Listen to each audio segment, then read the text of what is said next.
नाज़रीन अस्सलाम वालेकुम। आपको ब्रेकिंग न्यूज देते चले कि जहांगीर तरीन ने अपनी नशिस्त छोड़ने का ऐलान कर दिया है।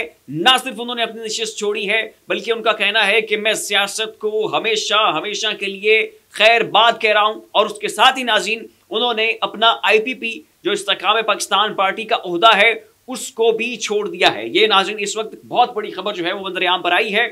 ये इतला और ये अनाउंसमेंट जो है ये जहांगीर तरीन साहब ने ट्विटर के ऊपर की है। पहले मैं उनका ट्वीट जो है वो पूरा आपको पढ़ के सुना देता हूं, उसके बाद जो है इसके ऊपर मजीद नाज़रीन तबसरा करेंगे।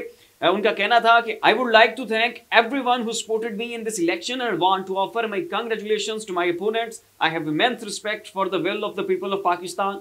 Therefore, I have decided to resign from my position as chairman IPP and step away from politics altogether.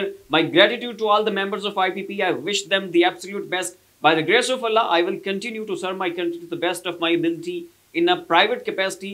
May the next few years see Pakistan prosper.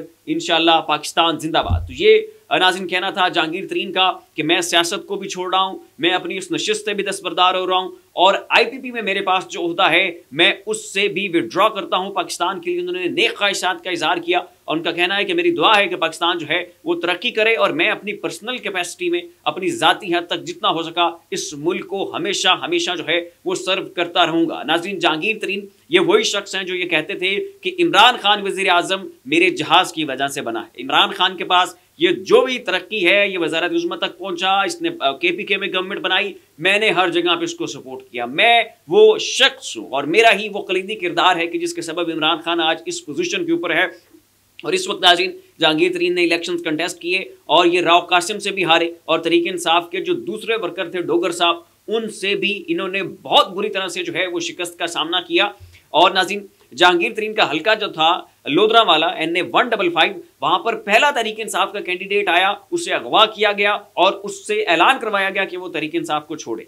दूसरा कैंडिडेट आया जहांगीर तरीन के मुकाबले में, उससे भी जोर जबरदस्ती जो है उसको अगवा करके उससे भी ऐलान करवाया गया कि वो तहरीक इंसाफ को छोड़ दे। उसके बाद तीसरी खातून आती है इफ़्फ़त ताहिरा और उनको भी अगवा करके उनके भाई को अगवा किया जाता है और फिर उस औरत से भी जबरदस्ती डंडे के जोर के ऊपर उससे उसके जो वीडियो पैगामात हैं वो रिलीज करवाए जाते हैं कि वो जहांगीर तरीन के खिलाफ इलेक्शंस कंटेस्ट करने से इनकार करे। और ऐन नाजरीन इंतखाबात से एक रोज पहले राव कासिम नामी एक शख्स के ऊपर तहरीक इंसाफ ने उंगली रखी और उन्होंने कहा कि ये शख्स होगा इस हल्के से हमारा उम्मीदवार। और नाजरीन उस एक आम से वर्कर ने जो कि तहरीक इंसाफ का एक छोटा सा मामूली सा वर्कर है, जिससे कोई बंदा जानता नहीं, जिसकी इलाके में कोई वर्थ नहीं, जिसकी सलाहियतों के हवाले से लोगों को बड़े शकूक व शुबहात है, लेकिन ऐन मौके के ऊपर आके चूंकि तहरीक इंसाफ ने उसके ऊपर जो है हाथ रखा, ये वही खंबे वाली बात हो गई कि वो एक किस्म का खंबा ही था और तहरीक इंसाफ ने कहा कि ये हमारा उम्मीदवार है और वो इतनी भारी लीड से जो है वो जीत गया और यहाँ पर जहांगीर तरीन जो हार गए। इस हवाले से इमरान रियाज खान ने भी ट्वीट किया और उनका कहना था कि ये वही शख्स है जो कहता था कि इमरान खान हमारे जहाज की वजह से जो है वो वज़ीर आज़म बना है और अब ये इमरान खान के दो वर्करों से जो है वो इतनी बुरी तरह से हार गया है। नाज़रीन फिल वक्त के लिए इतना ही। ऐसी मजीद लम्हा ब लम्हा अपडेट्स के लिए देखते रहिए आपका अपना YouTube चैनल ज़ाविया।